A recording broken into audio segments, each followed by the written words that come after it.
Happy Thursday, friends. Welcome to the Hospitality Hotline. I'm Catherine Sasser. I'm here every week, Thursdays at 10 o'clock live on Instagram, answering your hospitality questions. And today, I want us all to settle in because we only have 3 questions, but they are what I would call really juicy heart questions, and I'm going to answer all 3. So I'm here for the long haul. We may spend most of the day together, but it's okay. We're going to learn a lot. So here's question number 1. Let's dive right in. Hi, my husband and I love practicing hospitality. We have a small house in a neighborhood that isn't exactly a trendy one, but we love it and I'm super thankful for it. I'm hosting a baby shower next month. Any tips on how to maximize space and make people feel comfortable? It's tempting to feel defeated when most other people in our community have bigger houses in cooler places. Thanks. First of all, congratulations on hosting an event in your home and signing up to do that. You are already doing things to take action in practicing hospitality that the vast majority of people, even if they do have a bigger home in some trendier neighborhood, may not be willing to do. So good job. That is a very brave, exciting, bold choice that you've made, and I love it. So I want to tell you the place where the answer begins for you is in your question, and you led with it, and you said, I'm super thankful for it. And if you don't hear me say anything else as I answer this question, I want you to come back to that phrase, because your heart of gratitude is where the answer to your question lies. Gratitude and operating out of a heart of gratitude is what is going to make this an experience that is positive for you and your guests. So let me unpack that for you a little bit. This battle that you're facing has nothing to do with your home. Because here's the truth, people who live in bigger homes and cooler neighborhoods still have the same mental battle that you're facing. This is a challenge of your mind, and this is a challenge that's only in your mind. This challenge is more than likely not in the minds of your guests or anyone else. This is your battlefield, not theirs. And gratitude is where you're going to win this war. So practically speaking, because I know you asked a very practical question, I have lived in small homes and hosted parties in a small home. And I want to tell you, don't be afraid to move your furniture. The way that we typically have furniture set up for everyday living does not usually facilitate large groups of people in that space. You want to be sensitive to bottlenecks that certain furniture arrangement might create. You want to move chairs against a wall instead of having them clumped together in the middle. You want to literally create as much space as you can. Do not be afraid to move some furniture to your garage or to your master bedroom just to give some more foot space. If you have a small living room, if you have a small dining room, and you've got some furniture that you can easily, I'm not talking about hiring movers and all that, but if you can easily remove some pieces just so that there's some more mingling room, highly recommend you do that. That's always a practical choice. Another thing is to be mindful of, regardless of where someone happens to be sitting or happens to be standing, it's helpful that there's a surface within an arm's reach where they could maybe put their drink down if they need to hold a plate and eat. This is especially true for mingling parties because it's rare, but it does happen. But I'm guessing that this is probably not a seated event, that this is not where everyone's going to be sitting in the living room enjoying coffee and dessert together. It's probably a baby shower or a wedding shower. Oh wait, you told me it's a baby shower. Okay. It is a baby shower. So people are probably going to be doing a lot of standing around. And what's hard in a standing around situation is you have a beverage, but you also probably have a plate. Just be sensitive that people are going to need to set their drink down somewhere. One thing to consider. The other thing that I think is really important to do if you have a small home is to think outside the box of where you have to put things like food and beverage. Most of us think it needs to go in the kitchen. It doesn't have to go in the kitchen. It doesn't. I would encourage you to explore other parts of your home that make sense to set up the different stations for your party in an effort to get people out of the kitchen. For example, you might be able to set up water by the entryway. You might be able to set up a coffee station and dessert in the dining room. You might be able to extend the party, if the weather is nice, out onto the porch. You might be able to put something, if you have like an office or a study, that's a great place to put, I don't know, whatever you're serving, but maybe desserts in the study and then you bring it out. Do not feel like you have to confine all the food to the typical traditional locations. So think outside the box. It's a great way to be creative. Okay, as for making people feel comfortable, I'm so glad that's where your mind is, because that is part of your role as a host. Just think through the needs of your guests. Imagine yourself in their shoes. You walk into this place. It's your home, so you're familiar with it, but imagine it's not. What are the things, what are the barriers that you're instantly going to face when you arrive somewhere new? The questions that we usually face are, okay, where do I put my coat or my purse? I brought a gift. Where should that go? How can I quickly get a beverage and give myself something to do in case I don't know anyone? Where am I going to stand? If I need to use the restroom, is it easy to find? Once I'm in the restroom, do I have everything I need, and is it clean? Like, these are the small but significant things to think through, more so than, you know, the decorations or the flowers or the lighting. Like, sometimes just the smallest things are what make or break a comfortable experience for a guest. So I would just walk a mile in their shoes in your home, and I would get real creative on how you manipulate the space in your home, and don't be afraid to change things up and move things outside of how they normally are on the day-to-day. I hope that helps. The last thing I want to address here, though, and my one tip for you, is do not apologize for your home. Don't apologize. This is where the battle is going to be won for you.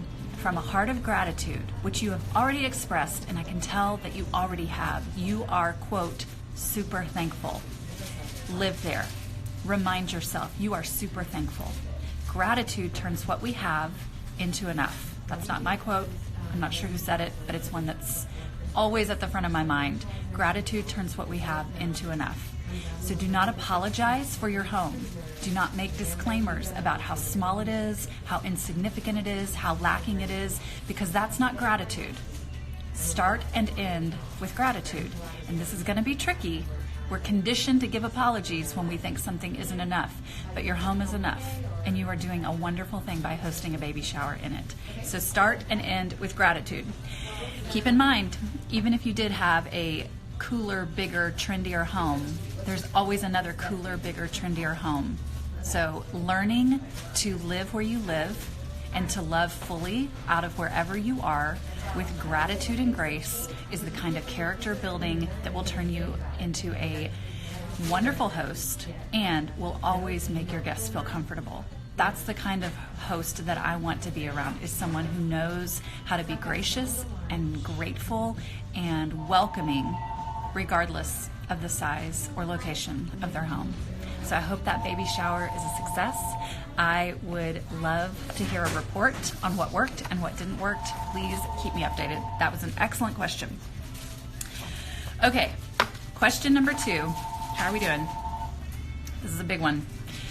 When having multiple families over with kids, I can get overwhelmed at the mess after they all leave.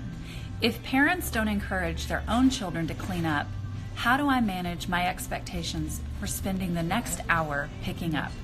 Do I just need to take one for the team and change my perspective, or is there a gracious way to have kids put things back before they leave? I got this question yesterday and instantly was like, yes, have so many thoughts about this. So gear up, because here come all my opinions. First of all, I think that hosting families with children is the hardest kind of hosting there is. I think it's more difficult than hosting just adults. I think it's more difficult than hosting just children. I think it's easier when parents drop their children off and leave than it is when you have these family units together where the parents are present and their children are present, but they're both guests in my home. I find that incredibly difficult for a lot of reasons. There's so many needs. There are so many needs to anticipate. You have a group of adults, you also have a group of children, and there's this divide between, can I assume that the parents are actually going to parent their children while they're in my home, or are they abdicating their responsibility in that and looking to someone else to do that, or no one to do that? This is tricky ground, okay? This is tricky ground. So just know right off the bat, the idea of hosting families sounds fun. The reality of hosting families, particularly a lot of families, so freaking difficult. So let's all just start there and give ourselves a pat on the back for doing this in the first place. So here's another added dynamic. It's not true of everyone, so I'm generalizing. I know there are exceptions, but I observe this a lot. I just observe this a lot. For whatever reason, parents in front of other parents really don't like to be seen as mean. And so instead of correcting or parenting their children if they do something wrong in a group setting, they let it slide or make an excuse, and they don't speak into it. And there's a lack of active parenting that happens when parents are gathering in groups in front of other parents. And I don't know the psychology behind it. I try to not be that way. I try to correct my children if they're doing something wrong in a group setting. But socially, if you look for this, you'll see that I'm right. There's this social thing that happens when other parents just sort of make it a punchline when their kid is doing something that's kind of, I don't know, jerkish. Like, why don't you tell your kid to stop doing that instead of laughing it off because your kid probably shouldn't be doing that? I don't know. It's another conversation. But just know that happens. When you have groups of parents, there's not very much parenting that happens. So here's how I want to answer your question. There are two things going on here that we need to address. First of all, yes, when you host people in your home, technically, at the end of it, part of hosting is cleaning up. I tell my kids this all the time. Yes, you can come cook something in the kitchen. Cleaning is part of cooking. In the same way, cleaning is part of hosting. At the end of the night, as the host, cleaning up after your guests is definitely part of what you have signed up for. So in some regards, you do need to have the expectation that you are going to be responsible for whatever mess is left at the end of the evening. Whether it is, doing the dishes after a dinner party, or whether it's cleaning up confetti and wrapping paper and balloons after a birthday party, or whether it is, cleaning up the bar after a cocktail party, or whether it is putting the playroom back together after having kids over. At the end of the day, as the host, you're responsible for cleaning up after your guests. So taking one for the team and, wrapping your heart around this as part of the process is reasonable, and I hear you doing that. I can tell that you're not struggling with the reality that you're going to have to clean up after your guests. So I know we're operating from that assumption. But the second thing that's happening here, and there's not a really great way to say this, and I really am saying this from a heart of kindness and love and kind of I'm with you in this, is I think you might be allowing things to happen in your home, and your kindness is maybe being taken advantage of by small children. Kids will get away with as much as we allow them to get away with. They are looking to see, how much can I get away with? How far can I go? And when they're not in their home with their parents, they know that probably the same rules and regulations don't apply. And they for sure small children do not assume, oh, this person might have some rules and guidelines that I should follow. No, that's not the mind of a child. The mind of a child is, I like this, I want to do this with it, so I'm going to do it and I don't care. And if no one stops me, then I'm going to keep doing it. Now, we are adults. And we operate differently, and we know that there are social constructs and people have preferences, and maybe there are limits on how we're supposed to behave, but a small child does not. And so that's our job as adults, is to let them know, you can do these things, but here are the limits. And it's your job as a host to communicate the limits inside your own home, because you are not doing anyone any favors by allowing them to just have free reign over your entire home when that's not what you want. Now, if you want them to have free reign over your home, that's your choice. You have set a limit that's much broader. But if you're tired of the way this is going and you want to change the limit so that the fun is confined to this one area, or there are certain things outside the limits that we're just not going to engage in, that is as much of your job as the host as cleaning up the dishes after a dinner party is. The problem is, and this is the real issue, we don't want to look mean. We don't want to look strict. We don't want to look like a buzzkill or not the nice parent or whatever. We don't want to do it. And that's the real challenge. The real challenge is knowing you need to set a limit on what other children are allowed to do in your home and convincing yourself that that limit does not make you a bad person or a bad mom or a bad host or a bad human. You're not mean by setting a limit. So what does this look like in real life? I'll tell you, because if you know me well, you know I am not afraid to go against, I don't know. I'm not afraid to just say what I think. I'm not afraid to let other people in my home know the limits and our rules, and we have rules in our home. And I don't care if you are someone else's child, or I don't care if it is a friend that one of my children is having over. I did this just a couple weekends ago. We do not eat on our couch. So if you're a child in my home, you don't get to eat on my couch. That's the rule. That's our house rule. This is what it looks like in party situations or in large gatherings with other families. You're gonna think this through before, but you're gonna come up with the phrasing. You're not gonna ask their permission. You're not gonna say, "Hey Sarah, do you want to stay downstairs and play?" No, you're not gonna ask Sarah. You're going to declare the rules of your house, and you're gonna do it in an expectation-based language. Hey guys, tonight the party is downstairs. I expect you to stay downstairs. So I'm not asking, and I'm not telling you what you can't do. I'm telling you what I expect and where you can stay. Hey guys, we're gonna eat in the kitchen. You need to keep the food in the kitchen, and I expect you to eat in the kitchen. And I always follow it with a yes ma'am. That's just how I talk to my kids. Hey, we're gonna eat in the kitchen, yes ma'am. It prompts them to respond positively, and that's a parenting tip that's for free today. But that's how I've always kind of spoken to my children. But you're going to framework these limits with positive parameters in an expectation-based language. So you're going to say, guys, we're staying out of the playroom today. I expect you to not go in the playroom. Or, hey, the party's outside. Saying where the party is happening and even calling it a party, even if it's not, is a great way to like kind of jazz it up a little bit. I tell groups of children in our home frequently, the party is not in the bedroom. That's my number one tip. Maybe we don't play in bedrooms.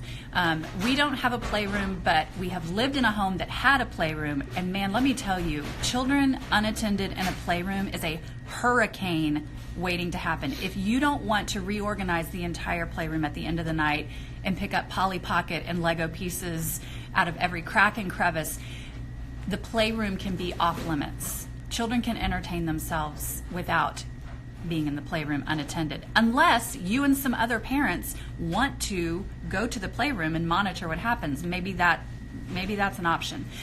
One thing you might do is pull out some things, some activities, and confine them to a particular space. If outside is not an option and you really do want the children to have access to toys, but you don't want to give them free rein, decide what toys they can have access to. Pull them to a common location like the dining room table or the breakfast room table or the living room, and just say, these are the things you can have access to, and here is where you may have access to them. So I expect you to play with these toys. I expect these toys to stay in this room. But I have always had this mindset, like we don't need to go in bedrooms. It's not a one-on-one play date where my daughter is having one other friend over, so of course I want them to go play in their room because that's where all her things are and they can have time together, whatever.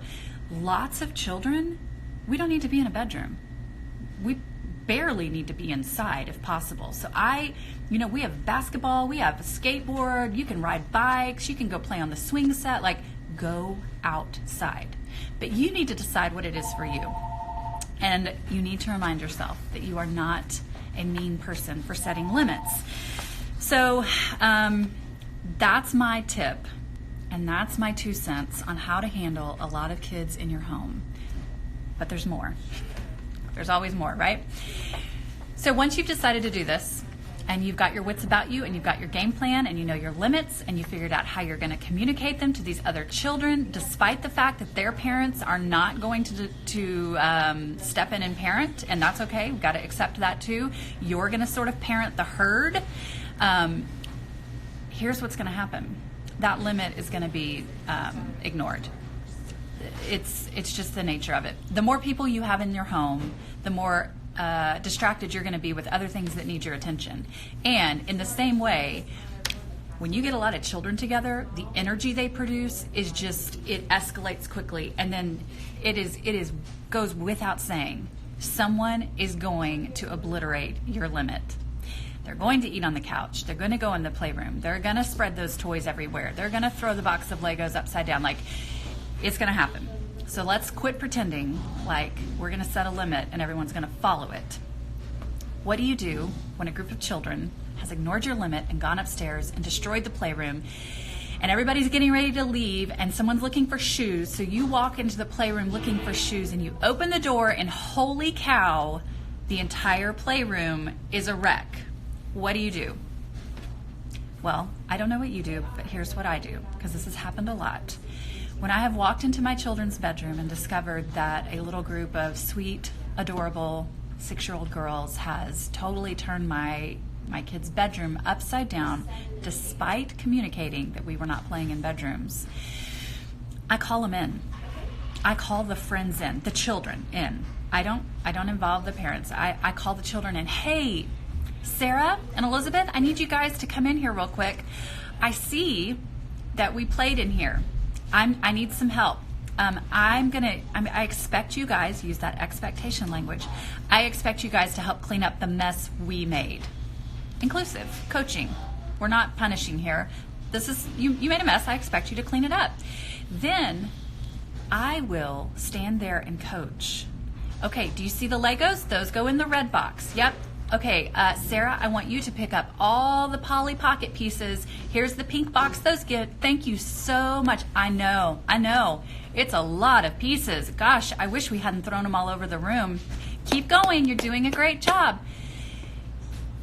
They may or may not participate, but you're doing your part in enforcing this limit and showing them that there are consequences to their actions in your home.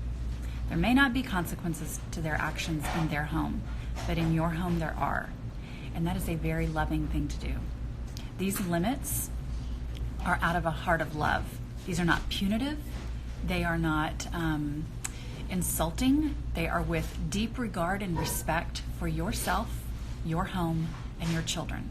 And sometimes this is a gift that you can give, not only your children, but this is a gift you can give other children, that they know that when they're in your home, they are held to an expectation that is clearly and kindly communicated, and then when they obliterate that limit, they're going to be held to the consequences of making a mess in your home.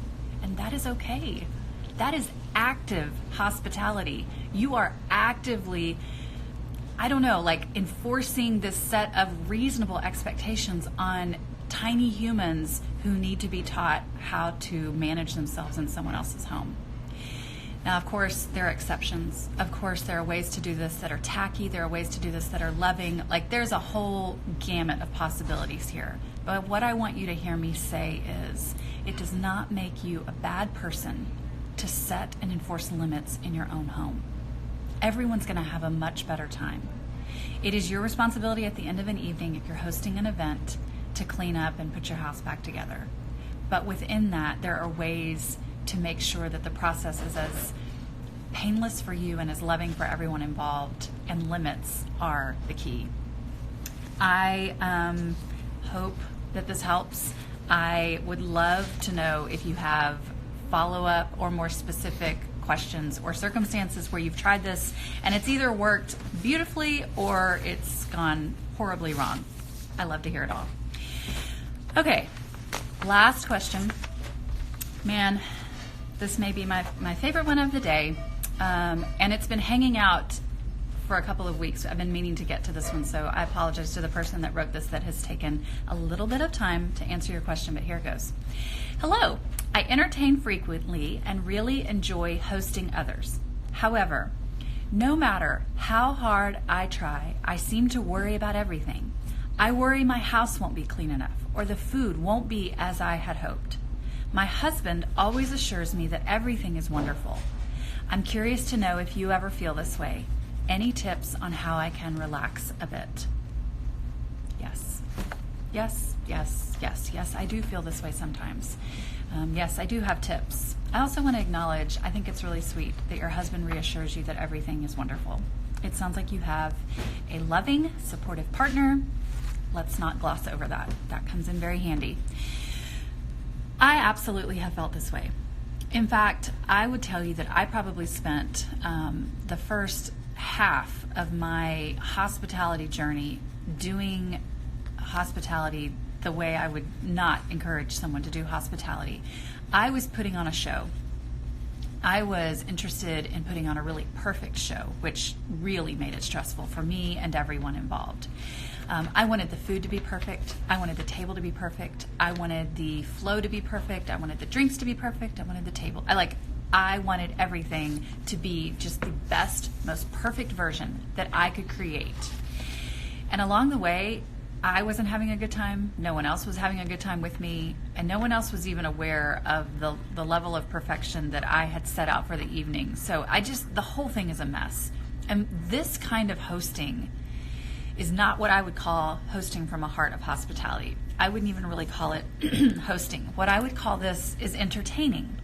And the difference, excuse me, the difference between hosting and entertaining is vast. Entertaining is a performance. Entertaining is putting on a show. Entertaining is attaching who you are and how you feel about yourself to the outcome of that performance.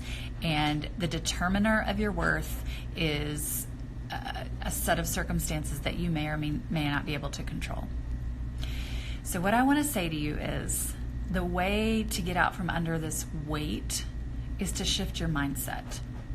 I'm not telling you not to want to cook delicious food. I think that's important.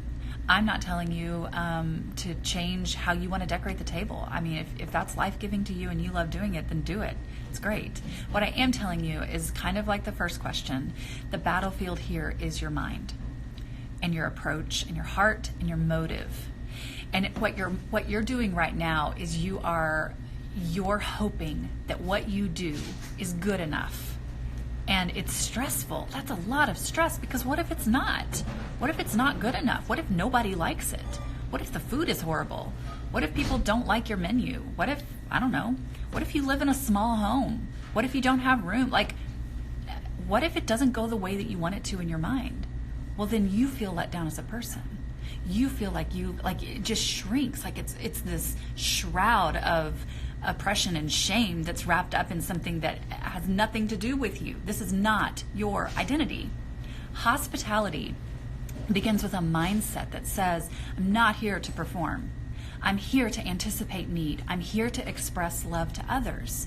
And that may look like really delicious food. And that may look like a beautiful table. And that may look like going to a lot of trouble for little details that make it fun. But the motive is different. The motive is different. The motive is not, I hope I'm good enough. The motive is, I love you. I want to anticipate your need. I want to make this the best it can be for your benefit, not mine. That's hospitality. And that's a heart issue. There's not an outward behavior that I can tell you about that will change your heart. I can only look at you and say, I've done it both ways. I have put on a performance, and I have done it from a motive of love and care and concern. And the second option is better for everyone. The second option frees you up from the anxiety and stress that you're experiencing. And it allows you to be present with your guests. And at the end of it, they end up having a better time with you as a result. So, I don't want you to stop focusing on the food, but I do want you to start focusing on your heart. I want you to take that anxiety you feel to perform, and I want you to turn it into an exercise in expressing love and anticipating need. And you're going to have to kind of do the work here first. You're going to have to retrain your thought process. You're going to have to believe your husband when he says everything is wonderful. You're going to have to remind yourself of true things. And little steps, little by little. This shift will not happen overnight. This is a little victory on little victory. Oops, maybe we did it the old way. Okay, now I'm going to do it differently. And that is why you will hear me say this. Hospitality cannot be learned by watching. Hospitality can be learned only by doing. You have to put it in action. So do not expect to get better at this without taking action, taking steps, making conscious changes. That's where the real work happens, and that's how we get better at hospitality. Let's see. Okay.